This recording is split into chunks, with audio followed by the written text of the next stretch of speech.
दिल्ली के मलछा महल का नाम तो बेशक आप लोगों ने सुने ही सुने होंगे। जब कभी भी दिल्ली के हॉन्टेड प्लेसेस का नाम लिया जाता है ना भाई, तो मलछा महल का नाम भी काफ़ी ऊपर लिया जाता है। मैं भी वर्ड इसलिए यूज़ कर रहा हूँ क्योंकि रीज़न ये है कि कुछ ही दिनों पहले मैंने भूली भटियारी के महल की भी कहानी आप लोगों को सुनाया। दिल्ली का ही वो भी महल था और बहुत ज़्यादा खौफनाक, बहुत ज़्यादा डरावना। आप लोगों ने उस वीडियो को बहुत पसंद भी किए थे, इसलिए मैंने सोचा कि आज मलछा महल की भी कहानी सुनाता हूँ। उसके बैकग्राउंड से जुड़ी हुई एक छोटी सी स्टोरी भी बताता हूँ, जिससे आपको एक सीख भी मिलेगी और कमाल का मनोरंजन भी। तो एक्चुअल कहानी में बढ़ने से पहले हम मलछा महल की थोड़ी बैक स्टोरी जान लेते हैं। इसकी स्टोरी जुड़ी हुई थी कह लो, लखनऊ की एक फैमिली के साथ। लखनऊ में नवाब वाजिद अली का परिवार था। कह सकते हैं शायद ये लखनऊ के आखिरी नवाब थे। जब अंग्रेज़ वहाँ पर पहुँचे ना, तो इनसे काफ़ी कुछ हथिया लिए। नवाब वाजिद अली खान ने अपने पास काफ़ी कुछ रखे हुए थे भाई, जिससे उनकी लाइफ तो बिल्कुल नवाबी तरीके से चली गई। लेकिन उनकी बेटी हुई, जिनका नाम था बेगम विलायत महल।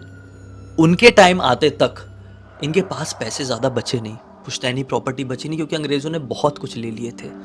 फिर विलायत महल के भी बच्चे हो गए। एक का नाम शकीना हुआ और एक का नाम हुआ अली रज़ा। और इनके पास 8 कुत्ते भी थे, बड़े बड़े, बिल्कुल विदेशी नस्ल के बड़े बड़े कुत्ते। वो खाना भी बहुत खाते थे। तो सिचुएशन ऐसी हो गई कि इनके पास ज़्यादा कुछ खाने पीने को भी नहीं बचा। तो इन लोगों ने ये डिसाइड किया कि हम दिल्ली जाते हैं।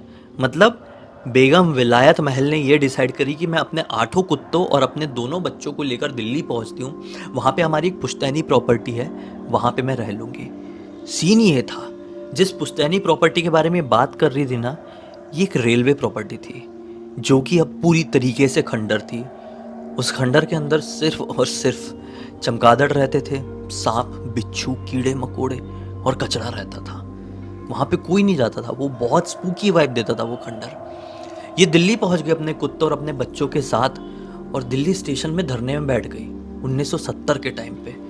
और सरकार से ये गुजारिश करने लगी कि मेरी प्रॉपर्टी मुझे दी जाए, ये मेरी पुश्तैनी प्रॉपर्टी है। तो सरकार भी टेंशन में आ गई कि यार इनको ये प्रॉपर्टी क्यों चाहिए, खंडर हो चुकी है, यहाँ पे अब कोई भी नहीं जाता है। वो बोलती थी नहीं, मैं वहाँ पे रहूँगी, मेरा पास अब कुछ भी नहीं है, मेरा मैं वहीं पे रहूँगी। 8-10 साल तक धरने में बैठी रही, कोशिश करी, फिर उनको उनकी वो प्रॉपर्टी मिली थी। जब से वो वहाँ पर रहना शुरू करी थी ना, सिचुएशन ऐसी थी कि उनके कुत्ते किसी को भी वहाँ पर एक कदम रखने नहीं देते थे। हर टाइम ऐसे खतरनाक पहरे में रहते थे ना कि किसी की भी बाहर वाले इंसान की हिम्मत नहीं थी कि उनकी प्रॉपर्टी के आसपास भी चले जाए। वो उस खंडर में रहकर उस जगह को नाम दी मलछा महल का। वहाँ पे दरवाजे, खिड़की कुछ भी नहीं था, बिजली की सुविधा, पानी की सुविधा कुछ नहीं थी।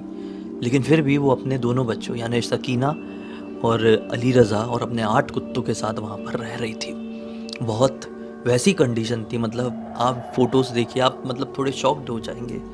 तो ठीक है, इनका टाइम हो गया। फिर एक टाइम ऐसा आया, यहाँ पर ये शिफ्ट हुई है ठीक 10 साल बाद। बेगम विलायत महल ने खुद को खुश कर लिया। खुद को खुश कर लिया का मतलब आप समझ सकते हैं मैं क्या कहना चाह रहा हूँ। कुछ समय बाद शकीना, इनकी बेटी की भी मृत्यु हो गई, कुत्ते भी धीरे धीरे करके मर गए, और फिर इनका जो बेटा था, जो आखिरी, वो अली रज़ा, वो भी सन 2017 के टाइम पे ख़त्म हो गया। अब सीन ये हुआ कि इस प्रॉपर्टी का कोई भी हकदार नहीं बचा। सभी लोगों की इस घर के अंदर मृत्यु हो गई, और जीते जी, जब तक ये लोग जिंदा थे, इनके कुत्ते जिंदा थे, कोई भी इंसान अंदर कदम भी नहीं रख पाया था। लेकिन इनके मरते से ही ये जगह खुली छूट हो गई सबके लिए। बहुत सारे नशेड़ियों ने इसको अपना अड्डा बना लिया। व्लॉगर्स लोग पहुंचने लगे, वीडियो बनाने लगे, लोग तरह तरह के काम यहाँ पे करने लगे, क्योंकि अब रोक टोक करने वाला नहीं कोई। लेकिन फिर भी पुलिस ने बहुत रोकने की कोशिश करी कि यहाँ पे जो भी अड्डा बनाता था कि भाई यहाँ पर मत रहो, सुनसान जगह है और सेफ नहीं है, क्योंकि सुनसान जगहों पे अक्सर क्राइम वगैरह हो जाते हैं। बहुत सारे लोग ये भी दावा देने लगे कि मलछा महल बहुत ज़्यादा हॉन्टेड हो चुका है। इन जितने भी लोग वहाँ पे मरे हैं, उनकी मृत्यु के बाद वहाँ पे जिन्नातों का बसेरा हो गया है, भूत प्रेतों का बसेरा हो गया, और एक नहीं सैकड़ों। बहुत सारे लोग वहाँ पे जाते तो जिंदा निकल कर नहीं आ पाते। तो लोग ये गारंटी बोल दिए कि ये जगह हॉन्टेड है। अब आप लोग समझ गए इस मलछा महल का बैकग्राउंड। ये मलछा महल आज भी है वहाँ पर, और आज भी एक्सपेरिमेंट करने के लिए लोग जाते हैं, और उनके साथ बड़े खतरनाक कांड हो जाते हैं। ऐसा ही एक खतरनाक कांड हुआ रितु और नितिन नाम के लड़के लड़की के साथ। ये कहानी, अब जो मैं कहानी सुनाने जा रहा हूँ वो नितिन से शुरुआत होती है। नितिन दिल्ली में ही रहने वाला एक व्लॉगर लड़का, मतलब ऐसा पेशे से प्रोफेशनल व्लॉगर नहीं, लेकिन व्लॉगिंग करने का शौक था। नितिन एक दिन अपने एक दोस्त के बर्थडे पार्टी में जाता है। नितिन का ये दोस्त बहुत पैसे वाला था। मैं बात कर रहा हूँ सन 2019 की, ठीक है। ये अपने दोस्त की एक पार्टी में जाता है और वहाँ पर बड़े बड़े पैसे वाले लड़के इसको मिलते हैं। सब अपने अपने नशे पत्ती कर रहे हैं, दारू वारू सब चल रही है, ठीक है। पार्टी खत्म हुई, अपने घर लौटने ही वाला था कि 3 और लड़के थे जो कि बहुत रिच फैमिली से थे। दिल्ली में तो बहुत पैसे वाले लोग होते हैं, एक्सट्रीम रिच लोग भी होते हैं, तो ऐसी ही कोई फैमिली से वो लड़के रहे होंगे। इसको रोक के कहते हैं, भाई सूखा सूखा जा रहा है क्या, वो वाला नशा करता है? तो नितिन कहता है कि नहीं नहीं, मैं ये सारी चीज़ें नहीं करता, मुझे इंटरेस्ट नहीं है। ये बोलते हैं कि भाई एक बार चल तो इंटरेस्ट आ जाएगा, हम कमाल की जगह जा रहे हैं जहाँ पे नशा दुगना हो जाता है। ये सोचते हैं यार बड़े हाई फाई लड़के हैं, इनसे भी हाथ मिला लूँगा तो ज़रूरत के वक्त काम आएंगे ना। नितिन थोड़ा जुगाड़ू टाइप का भी था, यहाँ बोल देता है। लड़के बोलते ठीक है चल। अपनी कार में बैठाते हैं तीनों इसको और लेके सीधे मलछा महल पहुँच जाते हैं। जैसी मलछा महल के सामने गाड़ी रुकी ना, तो नितिन लड़कों से बोलने लगा, भाई ये जगह तो भूतिया है ना, मैंने सुना हूँ कि जो कोई भी यहाँ जाता है जिंदा वापस नहीं आ पाता है। लड़के लोग हंसने लगते हैं हम तेरे को क्या भूत लगते हैं? हम रोज रात में यहाँ पे अपनी ऐसी पार्टी करने के लिए आते हैं, हम तो नहीं मरे आज तक, किसको मरता हुआ देख लिया तूने? अरे सब फालतू की बातें हैं, चलना नशे करेंगे, मजा आएगा। ये जाता है क्योंकि इसको माहौल पसंद आ रहा था, गलत संगत पसंद आ रही थी, रईस संगत पसंद आ रही थी, बिगड़ी हुई औलाद की संगतें। खैर ये गया, नशा पानी किए इन लोगों ने अपना गलत नशा, वो जो होते हैं आप समझ जाओ कौन से नशे होते हैं। नशा करके बाहर लौट रहे थे, रात का वक्त हो गया था, रात के तकरीबन 3 बज रहे थे। जैसे ही अपने कार में बैठने ही वाले थे ना कि एक औरत इनको दिखाई देती है, आवाज लगाती है, बूढ़ी औरत, ए लड़को कौन हो तुम लोग? ये सब रुकते हैं। नितिन को तो ज़्यादा नशे हो गए थे क्योंकि इसने लाइफ में पहली बार ये चीज़ ट्राई किया था। तो नितिन औरत के पास गया, ए बुढ़िया ढंग से बात कर, कौन है हम लोग जानती है? वो बुढ़ी औरत क्या बोलती है, बेटा तुम लोग जो कोई भी हो, यहाँ पे आके ये सब फालतू हरकतें नहीं करना चाहिए। जब बेगम जिंदा थी ना, किसी की भी हिम्मत नहीं थी कि कोई इस इलाके के आसपास भी कदम रख दे, लेकिन आज देखो वो किसी को दिखाई नहीं देती है तो कोई भी कुछ भी अपनी हरकतें करता है।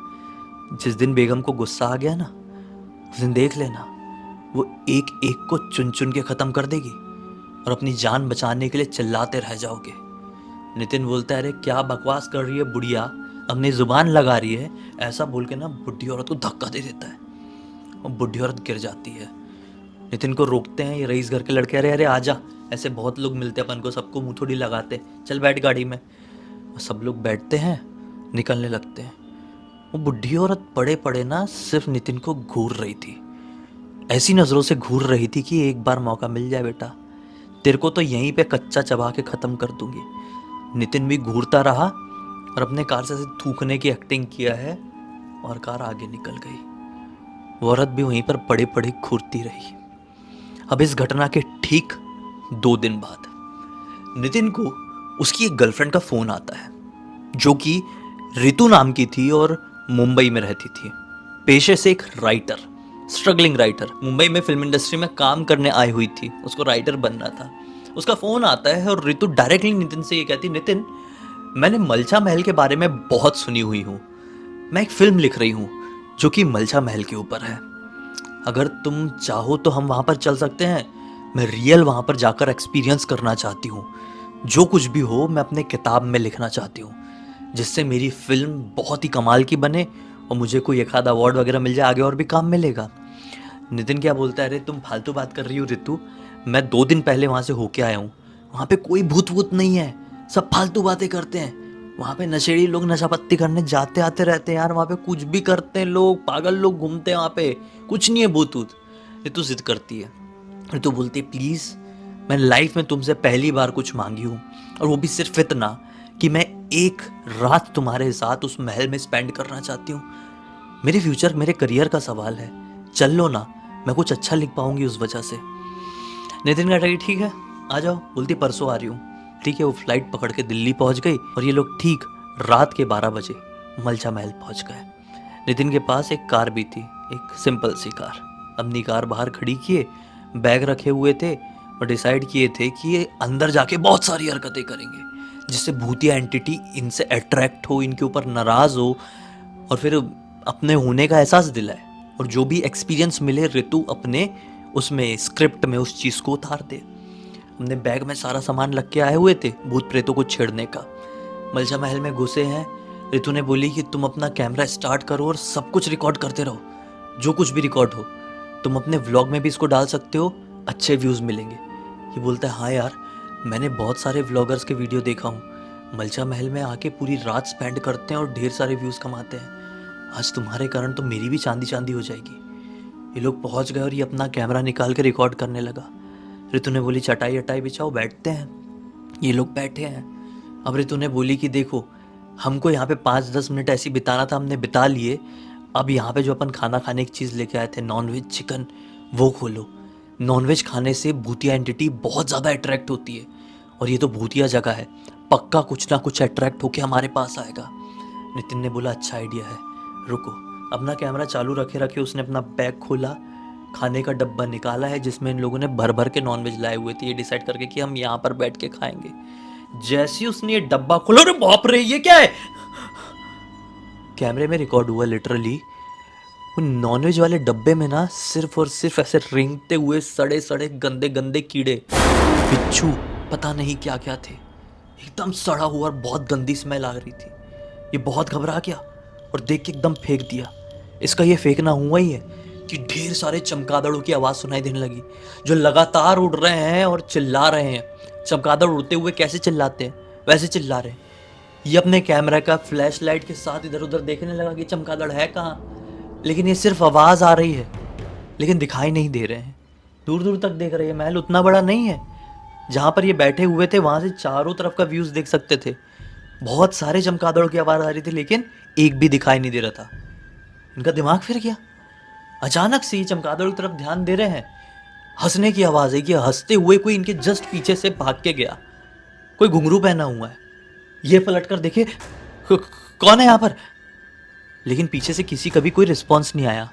दोनों अपनी जगह से उठे और देखने लगे। बार बार ये फील होता कि इनके सामने से कोई गुजर के दूसरी तरफ जा रहा है, लेकिन ये लोग उस दूसरी तरफ जाते तो वहाँ पे कोई भी दिखाई नहीं देता। यानी पक्का वहाँ पे कोई ऐसा था जो इनको दिखाई नहीं दे रहा था, सिर्फ इनको डराना चाह रहा था या अपने होने का एहसास दिलाना चाह रहा था। और ये गारंटी हो गई थी। ऋतु क्या बोलती है, देखो एक्सपीरियंस होना शुरू हो गया है। मैंने कही थी ना, नॉनवेज से ये सारी चीज़ें अट्रैक्ट होती है। अब जाओ, बैग में दारू रखी हुई है, बियर निकालो, बियर पियो। देखो पक्का कुछ ना कुछ चीज़ सामने आएगी और तुम्हारे कैमरे में भी रिकॉर्ड हो जाएगा। और लिटरली बता रही हूँ, मैं इस चीज़ को अपनी स्क्रिप्ट में उतारूंगी ना, सुपर हिट हो जाएगी फिल्म। ये बोलता है लेकिन शराब क्यों? बोलती यार मैं सब यहीं पे एक्सप्लेन करूँ क्या, मैं तुमको बताती हूँ ना ये सब क्यों करने बोल रही हूँ, तुम निकालो तो जादू जाके। ये जाता है फटाफट चटाई के ऊपर जहाँ पर इन लोग बैठे हुए थे, वहाँ पर बैग रखा हुआ था, बियर की बोतल निकाला, बियर खोला है और जैसी मुंह के पास लाया, बियर की स्मेल बियर जैसी नहीं भाई, कुछ और जैसी ही आई। ये डर गया, इसने थोड़ी सी नीचे गिराया। नीचे थे सूखे पत्ते, उसके नीचे गिरते से ही वो सूखे पत्ते फट से जल गए। अब आप समझ लो बियर की बोतल में ये क्या आ गया जो नीचे गिरते से ही उस चीज को जला दिया। ये डर गया और तुरंत बोतल को फेंक दिया। साला मैं ये क्या पीने वाला था, पी लेता तो अंदर के पूरे ऑर्गन जल के पिघल जाते। आप समझ रहे हो ना क्या हो गया था बियर में। इसने ये चीज फेंका। ये ऋतु भागते हुए बोली क्या हो गया क्या हो गया। इसने बोला देखो ये इसमें दारू नहीं, इसमें तो वो था, मैं पी लेता तो यहीं पे जल के मर जाता अंदर से। ऋतु बोलती है कि देखो अब सब कुछ ठीक है, मैं फटाफट कार में जाती हूँ, मैंने अपने बैग में ना कुछ रखी हुई हूँ, मैं उसको लेके आती हूँ। ये बोलता है कि लेकिन तुम ये कर क्या रही हो और क्यों कर रही हो। बोलती है अरे मेरी स्क्रिप्ट से रिलेटेड है, रियलिस्टिक चीजें लाने में, मैं लेके आ रही हूँ, तुम यहीं पे रुको। ये भागते हुए गई भाई कार के पास। ये अपना कैमरा चालू रखा इस इंतजार में कि कुछ तो सामने आए, रिकॉर्ड हो गई। 15 मिनट हो गए, 20 मिनट हो गए, लौट के नहीं आई। ये सोचा अभी तक आई क्यों नहीं। पीछे गया, ऋतु ऋतु। कार के पास पहुंचा, ऋतु है ही नहीं। इसने तुरंत रितु के मोबाइल में फ़ोन लगाया। रितु को सिर्फ घंटी जा रही है, वो घंटी की आवाज़ भी सुनाई नहीं दे रही है इसको, यानी आसपास फ़ोन होता तो। यानी रितु कहीं आगे निकल गई थी क्या? ये अपनी कार में बैठ गया और रितु का इंतज़ार करने लगा। सूरज की रोशनी आ गई लेकिन रितु नहीं आई।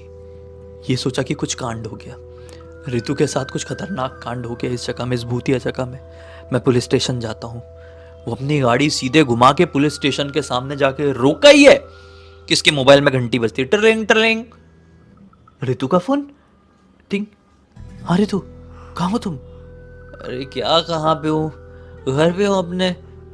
हैं? बोले हाँ सो रही हूँ। क्या तुम इतने रात भर से मेरे को फोन कर रहे हो यार? ये बोलता है सो रही हूँ मतलब? अरे हाँ अपने घर में मुंबई में यार। ये बोलता है क्या बकवास कर रही हो रितु, हम यहाँ थे ना मलछा महल में। तू बोलती कौन सा मलछा महल, क्या बोल रहे हो तुम? मैं मुंबई में हूँ। तुम्हारी बात अपनी रूममेट से कराऊं क्या? ये बोलता है हाँ कराओ। हाँ बोलो नितिन, मैं रितु की रूममेट बोल रही हूँ। बोलता है मैं बाद में फोन करता हूँ। टक टक टक फोन काटा। उसका दिमाग खराब, दिमाग फिर गया। अपने फोन का वीडियो गैलरी खोला। बस जैसे इसको अपने मोबाइल में वीडियो गैलरी में वीडियोस दिखे हैं मलछा महल वाले, इसका दिमाग फटके हाथ में आ गया। दिमाग फटके पूरा वीडियो में कहीं पे भी रितु नहीं थी। जो खाना मैंने कीड़े वीड़े ये सब बोला नॉर्मल था, सब कुछ नॉर्मल। ये अकेले था मलछा महल में, अकेले वीडियो रिकॉर्ड कर रहा था। ये बात भी कर रहा था तो सामने से किसी का रिस्पॉन्स नहीं आ रहा था। वीडियो में क्लियर सबूत मिला कि भाई तू अकेले गया हुआ था वहां पे। वो वक्त था इसने अपना दिमागी संतुलन खो दिया। 2019 से लेकर 2023 आ गया, 24 आ गया भाई, काय का 23, 24 आ गया, जनवरी खत्म होने वाला है। वो रांची में एडमिट है और अभी भी वहां पर उसका इलाज चल रहा है। बड़े एक्सट्रीम तरीके से इलाज चल रहा है। सदमा ऐसा लगा दिमागी संतुलन खो दिया है, लेकिन जब थोड़ा सुधार आया, इससे पूछते हैं इसके मम्मी पापा की बेटा क्या हुआ था तुझे, ऐसा क्यों हो गया, किसी ने कुछ खिला पिला दिया क्या? तो अपने मम्मी पापा को यही कहानी बताता है। बहुत वर्स्ट कंडीशन है यार बेचारे की, क्या बताऊं। उठाने पटकने लगता है, चिल्लाने लगता है, भूत आ जाते हैं इसको, क्या क्या होता है मैं क्या बोलूं। डॉक्टर बोलते हैं कि इसको स्कीज़ोफ्रेनिया हो गया, लेकिन क्या हुआ है क्या नहीं, इसका जवाब तो शायद, एक्चुअल जवाब तो शायद मेडिकल साइंस के पास भी नहीं है। खैर अपनी ज़िंदगी काट रहे हैं, हम तो भगवान से यही प्रार्थना करेंगे कि लड़का नशा पानी करके गया तो था, उस बुढ़िया औरत के साथ गलत हरकत तो किया था, उसकी बेइज्जती तो किया था। शायद वो औरत नहीं, वो कुछ और थी। जो करना था इसने कर दिया, लेकिन अब इसको शायद इसके कर्म के फल मिल चुके हैं। लगभग 5 साल से उस हॉस्पिटल में एडमिट है। क्या बोलूँ यार मैं, ठीक हो जाना चाहिए। खैर इस पूरी पूरी घटना की जानकारी किसी और ने नहीं, बल्कि खुद मुझे रितु ने इंस्टाग्राम पर लिख कर भेजी। रितु भी कई बार मिलने आई, अब आस छोड़ दी है, वो भी अपनी लाइफ में आगे बढ़ गई है, लेकिन फिर भी यादें तो यादें रहती हैं। उसी ने बताई, बोले सबको कहानी बताइए और एक सीख दीजिए, इसलिए मैं लेके आया आज मलछा महल की कहानी, जो शायद आपने इंटरनेट में आज से पहले कभी नहीं देखे होंगे। इसी के नोट के साथ इस वीडियो का अंत करते हैं। अब तक देख लिए तो लाइक ज़रूर कर देना, चैनल को सब्सक्राइब करके बेल आइकन दबा के ऑल के ऑप्शन में क्लिक करना, क्योंकि इसी तरह के हैरान कर देने वाले खौफनाक वीडियोस डेली आप लोगों के सामने लेके आता रहता हूँ। इंस्टाग्राम की लिंक इस वीडियो के डिस्क्रिप्शन बॉक्स में मिल जाएगा, क्लिक करके डायरेक्टली वहाँ पर पहुँच जाना। और इसी तरह की कोई भी कहानी, टॉपिक और जानकारी आप लोगों के पास भी है तो लिख भेजना ना, हो सकता है मेरा अगला वीडियो कल आपके हिसाब से ही बन रहा हो जैसे ये बना है। तो चलिए कल फिर से मिलते हैं, तब तक के लिए बहुत बहुत धन्यवाद। आपका दिन शुभ हो भाई।